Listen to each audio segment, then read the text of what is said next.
prospects of a potential World War III have been on the minds of the people of the world. Russia's recent threats of using nuclear weapons in Ukraine and the labeling of the United States as Satanists have brought tensions to an all-time high. Tensions that are hotter than they were during the Cold War with the Soviet Union. Escalations in Asia have occurred as well. North Korea sent fighter jets into South Korean airspace, triggering South Korean jets to intervene. North Korea also fired off various ballistic missiles when Vice President Kamala Harris came to and left South Korea, and the country also sent a nuclear-capable intercontinental ballistic missile past Japan, triggering the country to urge citizens to stay indoors, seek shelter, and caused air raid sirens to blare across Tokyo, leaving the citizens in disarray, wondering if North Korea was about to strike their country with a nuclear missile. The People's Republic of China is threatening Taiwan with an invasion, even going so far as to say that the United States getting involved would be a red line that is crossed and that the country is playing with fire. These tensions are arising around the world with key nations capable of pursuing invasions against each other. These issues were non-existent just 2 years ago. So that begs the question, how did we get here? Well, it all started in April of 2021. President Joseph R. Biden Jr. announced the United States would be ending the 20-year-long war in Afghanistan. Much of the country at the time supported the idea of removing 2,000 U.S. forces from Afghanistan, and given the emergence of a democracy in Afghanistan, it sure did feel like a job well done and that it was time to pick up and go home. But what the Biden administration did not expect is that the United States was about to waste 20 years of work in a matter of 11 days. In August of 2021, the United States military began to withdraw troops from Afghanistan. However, something happened that the Pentagon had warned President Biden and National Security Advisor Jake Sullivan about. These were movements by the insurgent forces in Afghanistan. The terrorist group known as the Taliban was moving closer to the capital city of Kabul. In a matter of a few days, Afghanistan's government fell to the Taliban, and a new uncertain situation prevailed. The U.S. Embassy in Afghanistan scrambled to get U.S. citizens and Afghan allies out of the country. Biden abandoned Bagram Air Force Base against the Pentagon's advice and used Hamid Karzai International Airport to evacuate citizens and allies instead. The Taliban began to set up a perimeter against the vulnerable facility, and Biden was forced to send more forces to Afghanistan to aid in the evacuation.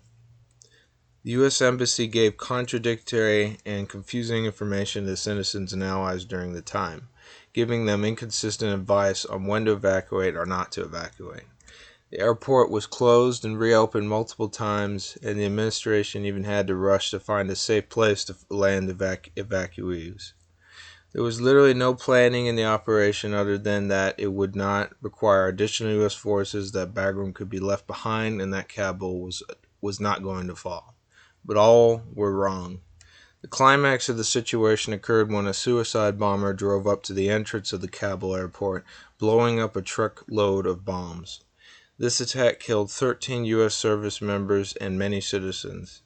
The administration failed to secure a perimeter around the airport, thus allowing the Taliban to control who could enter or exit the airport.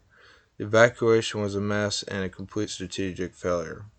Furthermore, it was revealed, though not originally admitted by the administration, that the U.S. military was ordered to leave behind all of the equipment, weaponry, and aircraft that were present in Afghanistan. On top of this, the existing military of Afghanistan, which the United States gave tens of billions of dollars of weaponry, aircraft, and equipment, all went to the Taliban, a terrorist group. President Biden made the excuse that he left the equipment there in the hopes that the Taliban would use their newfound military equipment for peaceful purposes and for defense. All these failures in under a month sent signals across the world it was open season. In October of 2021, the Biden administration began to pick up on satellite imagery showing movements of Russian military forces, medical bays, and tanks along Ukraine's border. According to whistleblowers, the CIA knew about Russia's building up of forces across Ukraine's border at least 7 months prior to the invasion on February 24, 2022. Instead of signaling Russia to move away from Ukraine, sending forces to Ukraine, or alerting Russian officials to stop moving towards the border, the Biden administration sent a delegation to meet with Chinese officials on a regular basis. During these meetings, the U.S. gave China all of the latest intelligence on Russia's movements towards Ukraine. The Biden administration asked China to convince Russia to stop building up forces along Ukraine's border and cancel their plans for invasion. The Chinese played the Biden administration, telling them that they were relaying that message to the Kremlin. However, immediately after the meetings, China would send the intel to Russia. The fact that the United States asked China, a nation which is communist and supports autocracy, for help on something like this made them realize that something was wrong with this presidency. China's President Xi Jinping, who had met with Biden many times when he was vice president, soon realized that the Biden administration was not well equipped to handle military issues. The Beijing Olympics of 2022 is nearly underway. Athletes across the world are excited to play in a game of who's the best nation in the world of sports. But while the nations of the world were focused on the spectacle of the Olympic Games in China, Xi Jinping met with Vladimir Putin of Russia to discuss more important matters. It is unknown what the two spoke about, but it can be assumed that the two were finalizing their plan to abuse the United States' weakness. China had been in communication with Russia over their planned Ukraine invasion already, and given the fact that China sent the intel the U.S. had given them on the matter to Russia, it can be inferred that Xi Jinping supports the Ukraine invasion. It is likely that the two discussed each other's plans for invading countries. It's not just Russia that had planned that year to invade a country, but China too had their eyes on a country. The day came, February 24th, 2022. Russian President Vladimir Putin announces a special military operation in Ukraine and vowed to destroy the neo-Nazis that, in his view, unlawfully ruled the country. Military analysts expected Ukraine to fall within 2 days. Russia tried to push into Kiev, but shockingly failed miserably. Russian forces were soon pushed back, but they began to gain significant ground in other regions. A few months into the war, it was looking like Russia might actually win after all, but then the cracks began to show. Russia began to retake ground until September of 2022, when Ukraine led a counteroffensive which has been hailed as one of the greatest David and Goliath turnarounds of all time. Ukraine started to push Russian occupiers close to the border. By then, Russia lost tens of thousands of forces, thousands of tanks, and nearly all of their gains since the war began. In a desperate but smart move, Vladimir Putin officially annexed 4 regions of Ukraine on September 30th, 2022. However, Ukraine has already begun to take back territory in those annexed regions, and it won't be long until they begin to push closer to Russia's border. Before the annexations, Putin announced a draft of 300,000 reserves to fight in the Ukraine war. Right now, those forces are tasked with holding the annexed region. The question remains, what's next? Since September 30th, 2022, tensions between the Allied NATO and the United States against the Russian Federation have skyrocketed. The sabotage explosions of the Nord Stream pipelines have the world's powers on alert, as Russia could potentially be planning to strike energy infrastructure. Furthermore, the Putin regime has pushed a new narrative that the United States is Satanist and says that the U.S. wants to colonize Russia. Putin has also said that the U.S. set precedent for using nuclear weapons in war when former President Harry Truman ordered the first ever use of nuclear bombs in Nagasaki and Hiroshima, Imperial Japan. Russia has also been saying that the country will use all means possible to defend the newly annexed regions. The fear now is that Ukraine will push into Russia's newly annexed territories, and since Putin now has the power to order a nuclear strike against Ukraine, if they do invade Russian territory or sovereignty, that those regions are technically to Russia, Russian territory, Putin may order a nuclear strike against Ukraine in retaliation for attacking annexed regions. Though military analysts and experts think that this is unlikely, the Biden administration has taken these threats seriously, even going so far as to purchase $290 million worth of radioactive treatments in the event of a nuclear strike on U.S. soil.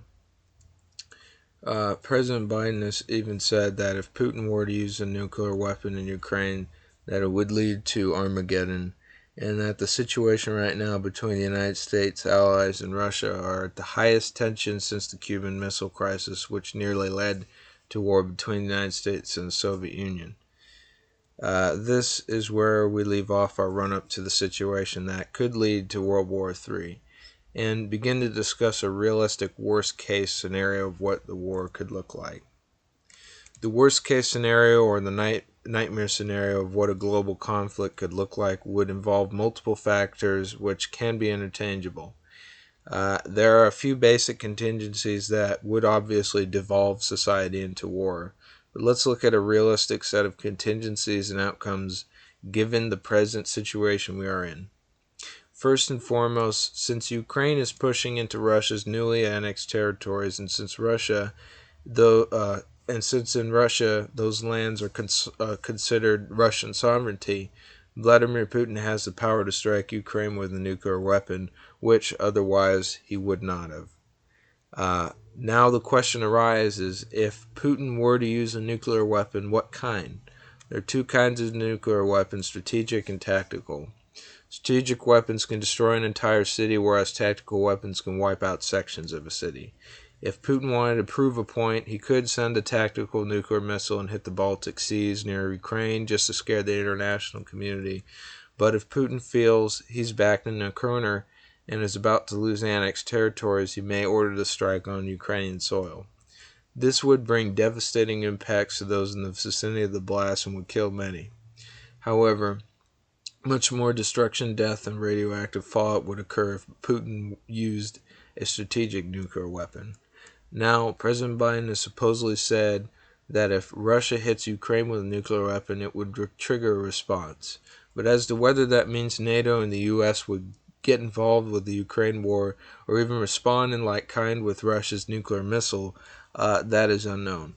But it could be that NATO and the U.S. are bluffing. Europe already said they would stop buying Russian oil exports, yet they simply changed the way they purchased them, not that it wasn't still coming from Russia. Russian imports didn't stop until Nord Stream was shut down by Russia in August 2022 for maintenance. And since then, the pipeline has been permanently shut down after the sabotage explosions that occurred recently. So, actually, Russia was the one that cut off Germany and the rest of Europe from their energy exports. In Europe, though, acting like they were tough on Russia with sanctions, were begging to keep Nord Stream online. So who is to say that NATO and the U.S. aren't bluffing here too? If Putin feels he can get away with using a nuclear weapon in Ukraine, it will be more likely that he will actually do it. So let's say in our scenario that Putin uses a strategic nuclear missile in a heavily populated area in Ukraine, killing 147,500 people over time. And let's say that NATO and the U.S. bluff was called, and there's no response to Russia's atrocity other than a few statements at NATO headquarters in Belgium and the United Nations in New York. What then could happen? Well, it could potentially turn the tide of war if NATO and the U.S. don't get involved, and Putin can continue his military operation in Ukraine and send more forces, possibly even take over Ukraine after a while. But let's say that NATO and the U.S. are not bluffing, and that they are actually serious about getting involved in the Ukraine war. Well, if this were to be, then World War III would officially begin, and the use of nuclear weapons in the war would be desensitized. Likely, the conflict would spread rapidly beyond Ukraine's borders, and it may end up the way Biden put it, Armageddon. But let's say this conflict is a drawn-out one, and both sides quietly agree, not with each other, but by instinct, that hyperactive use of nuclear weapons would mean mutual destruction. So let's say at best, The conflict is filled with ground and air warfare and not nuclear weapons, or at least the limited use of tactical nuclear weapons. Well, while Europe and the United States are busy fighting World War III with Russia, China would obviously take advantage of the situation and invade Taiwan. China certainly has the capacity to invade Taiwan regardless if World War III happens or not in 2022. The invasion will probably still happen in 2023. So China invades Taiwan. This could also trigger World War III in and of itself. The reason why, two countries near Taiwan that have good relations with the island country, South Korea and Japan, have been interested in defending the country militarily if China were to invade. President Biden has said, though his White House corrects him and contradicts him, if China were to invade Taiwan, that U.S. forces would enter to defend the country. This would end the United States policy of strategic ambiguity with Taiwan, and if this happens, then the United States and China will be officially at war with each other. Furthermore, South Korea and Japan will be emboldened to fight for the country alongside the U.S. military, thus spreading the conflict further. If you look at where Japan and South Korea are geographically, they're in as much risk of being invaded by China as Taiwan would be. These two nations are very close to China's land, and though separated by water, it would not take much for China to bring the fight to their respective homelands. And what about South Korea? Are not tensions high between North and South Korea? It could be inferred that, given China's war in Taiwan, the involvement of South Korean forces in the theater, that North Korea may work with China to invade, South Korea. And if Japan is also invaded by China, then it just creates a nightmare situation of democracies under attack. World War III would officially be a global conflict in two continents. If this were to happen, it would be in Europe and in Asia. It could easily spread into North America if China or Russia were to strike the United States. From this point on, you can imagine how things can escalate further. During World War II, most countries did not have nuclear weapons. The United States didn't have one until later in the war. But what makes World War III much more different is that which makes World War III different is that Russia and China, NATO, Europe, and the United States, for the most part, all have nuclear weapons. All it takes is for one of these to be fired on either of their enemies' territories with a nuclear weapon. It could spark a flurry of nuclear strikes all over the world. In the end, no one could win. The geopolitical system would crumble. That's a nightmare scenario for World War III, a scenario in which nobody wins. So essentially, let's say that Putin was going to use a nuclear weapon in Ukraine, and then NATO responds, and then it just turns into a whole war in Europe. And then China goes and invades Taiwan, and the United States defends Taiwan, and then that turns into a whole war in Asia. So there are two pinpoint areas where World War III could start. And I know it sounds silly because you're probably like, well, wait, how can World War III start over two small countries, right? But get this, World War I and World War II started over, very small, like isolated areas, and then just it grows. And the problem with World War I and II is because the world enabled Germany, and then when they were invading countries, they weren't stopping them until it came to their door, and then they were finally, all right, we got to do something because this is not good. That's what happens.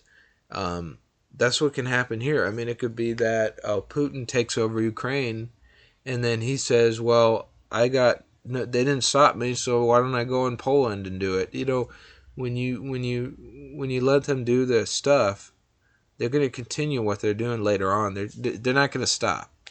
And so, that's kind of the idea here, because all it takes is a little tension, and then it can create a whole global conflict, like in Ukraine.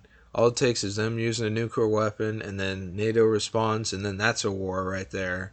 And then with China invading Taiwan, all it takes is, what if South Korea and Japan and the United States defend Taiwan? Well, now they're officially at war with China, so that's a whole other thing. And then China, if you look at geographically, they're literally they're very close to North Korea and South Korea, right?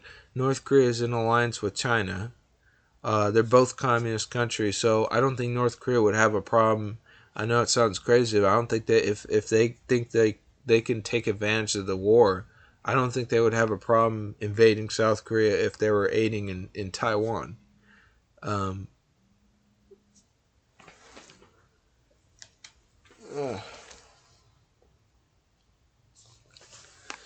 and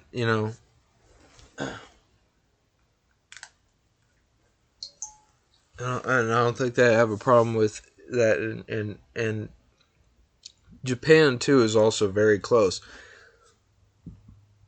Japan originally did say that if China were to invade Taiwan, they would support them militarily, right?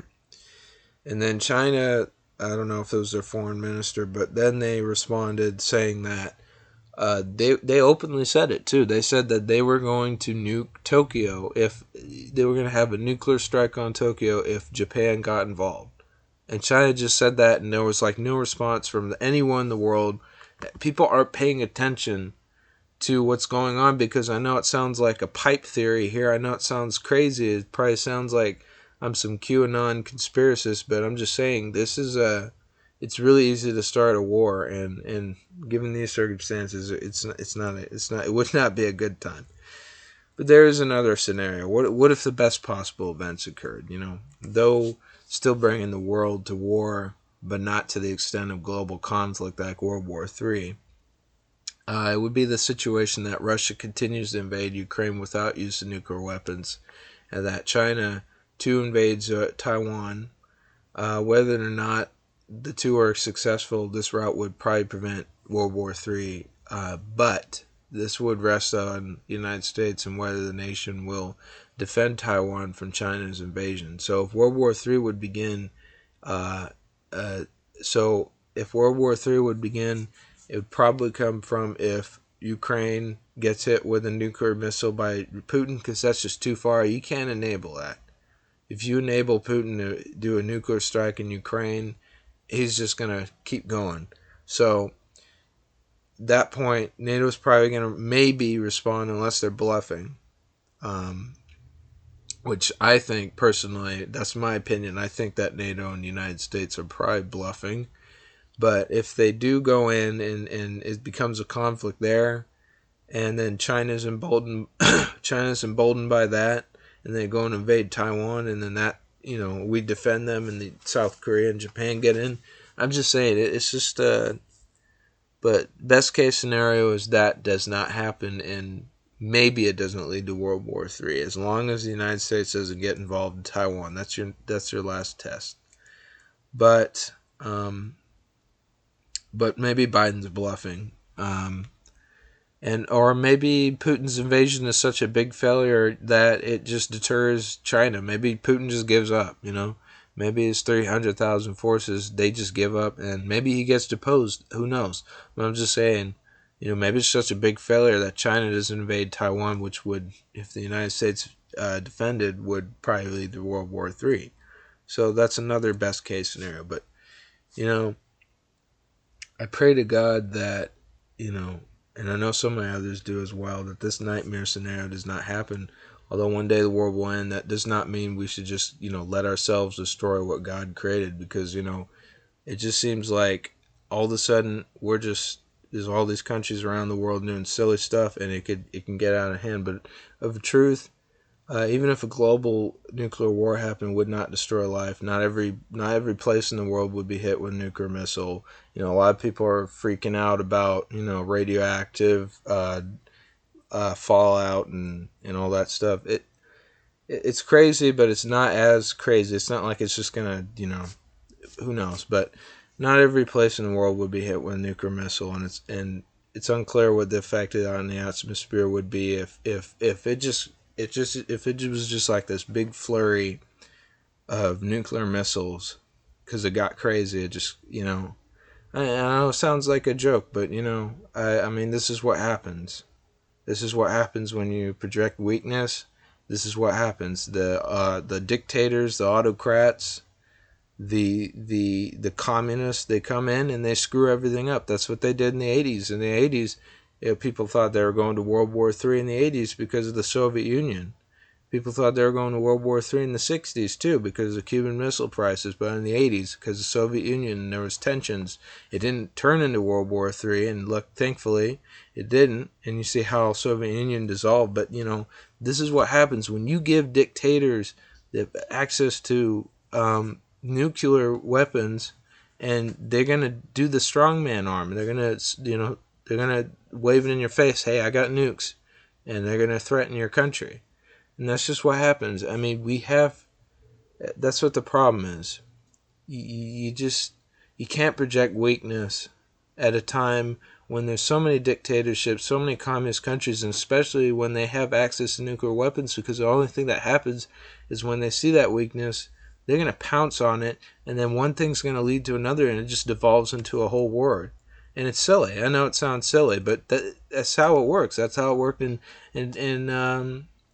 World War One. World War One, I think, started because some guy died, and then people were just trying to figure out how to maneuver everything, and it just turned into this war. It's crazy. Wars start for absolutely no reason sometimes, and I'm just saying it could be that thousands of nukes going flying around. I know it sounds crazy. It sounds like some kind of thing from Terminator or something, but I mean, it's a legitimate problem. And it's of our own making because, we let dictators run countries that have nuclear weapons. That's what the problem is. You got China that got nuclear weapons. You got Russia that have nuclear weapons. So there's nothing you can do about it. But this is what happens when you project weakness. You can't do what we did in Afghanistan. You can't do Biden could have probably prevented the Ukraine war if he sent 20,000 forces into Ukraine. It might be that Russia might have just turned around because they didn't want to start a proxy war with the United States. So, there's so many avenues that he could have performed, but he projected weakness even further by sending China all the intel, and then they sent that to Russia. What kind of message does that tell you? What kind of message does that send to autocrats and dictators, huh? So they're having a field day, and then the energy is really the energy is at a really vulnerable state right now. Europe's trying to figure out how they're going to get their energy this winter. Gas prices are going to be going up in the next 10-20 days of this video. I'm sure it'll be history by then, but I'm just letting you know it's just gone out of control because we've been weak. That's all it takes. One screw up, and then everything else starts unfolding. But anyway, one thing is certain: mankind will recuperate. Now, of course, we need not fear death. We know that Jesus Christ, in Jesus Christ, we have the resurrection of our souls. Though our bodies can be destroyed, no man can take away our soul. So I'm just saying, don't fear. I don't know. I don't care if Kim Jong-un thinks he's going to be some wise guy and nuke like 3 countries. I'm just saying, but turn to God and have faith, and may God guide you. May God keep you safe and sound. This world is fleeting. One day it will be gone, but rest assured God is eternal and will give you eternal life by His Holy Spirit. Hopefully this time around we will get better leadership. These things were not happening 2 years ago, I can tell you that. We shouldn't even be thinking of these drastic situations, but the possibility of World War III is here. Hopefully Vladimir Putin will stop his war in Ukraine and just face his people instead of digging himself and Russia a bigger hole by using a nuclear weapon in Ukraine. Because if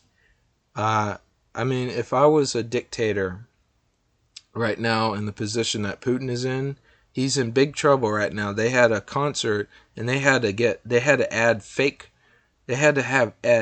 cheering in a concert he did in the state media feed because nobody in the crowd was cheering. And then I heard that, all those people in that crowd were government employees. They bust them over, a lot of them. So I'm just letting you know, the people of Russia actually don't like Putin anymore. back in the day, he used to be cool, but now he's just gone out of control. And this is what happens. That's how you know what a dictatorship looks like, when it's just like this big crowd of people and nobody's excited for anything. And they're being fed all this crap about, the Rush. It's kind of weird. It's just strange. But hopefully he'll just give up. I mean, Putin is not going to restore the Soviet Union. He's not a Tsar. I mean, he's not a war hero. I mean, he's a war criminal. I mean, he's allowed atrocity after atrocity occur in this war against not only the government of Ukraine but the innocent citizens too. He's not bringing honor to the quote unquote what they call the motherland, and he's not bringing honor to Russia. He's just. I mean, I'll applaud him for the economy because I mean, somehow, despite Biden's strong sanctions, it's done little effect on the Russian economy. It's done little effect on the Russian dollar. A lot of that's because they back their currency by gold, and they don't have as much debt as we do. But also, China is also carrying them too because they're buying they have an LNG deal that's like worth hundreds of billions of dollars, and they're renewing it. They're going to be renewing it over the next decade. So, yeah. So, and I'm going to give you a fact. If you think about it, we're paying for the war in Ukraine right now. You want to know how? Because the United States is sending trillions of dollars to buy the cheap crap from China, and then and then um, and then that money goes to Russia through those LNG deals. So don't even think that the United States is not paying for this war, because they are. They're paying for all the world's problems. I mean, yeah, COVID was from China. We're paying for that. In fact, the government paid for that itself, but that's another story. But we're paying for all the world's problems right now. Okay? I mean, why are we giving a communist country trillions of dollars? You know why the big difference between the Soviet Union and China right now? Soviet Union was in a worse position. Their economy was in a worse position because the United States wasn't doing business with the Soviet Union. We weren't doing business with communists. But now it's the other way around. The United States is doing business with communists, doing business with China. And in fact, if we didn't start doing business with China, they'd still be a third world country. So, and they stealing all our intellectual property and all our technology. And what they do is they sell it cheaper to us because they can make it cheaper, because how they're doing it is it's a communist country. There's no competition. They just set the prices, and it's you may think that, oh, I'm getting something for cheap, but actually there's a hefty price you're paying because all the manufacturing facilities in the United States are shutting down. There's not as much as there used to be. So I'm just saying, but I mean, Putin says the United States is Russophobic, but he's denying people basic rights and free elections and fair judicial systems. I mean, he was once a good president, but I don't know. He keeps talking about how the Soviet Union, he wants to rebuild the Soviet Union. Seems like he has got an ambition to recreate it, and I think that's what's leading him down this corrupt path. But he needs to stop this war and just, and he should probably resign and apologize for his crime. I mean, pray to God he'll forgive him of his sins, but I mean, he should. I mean, he needs he needs to pray.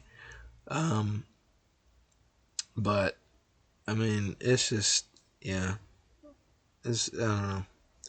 But anyway, thanks for watching this video. May God bless you. May God bless Ukraine, Taiwan, United States, and may God may God protect our troops. And thank you for watching this video, and goodbye.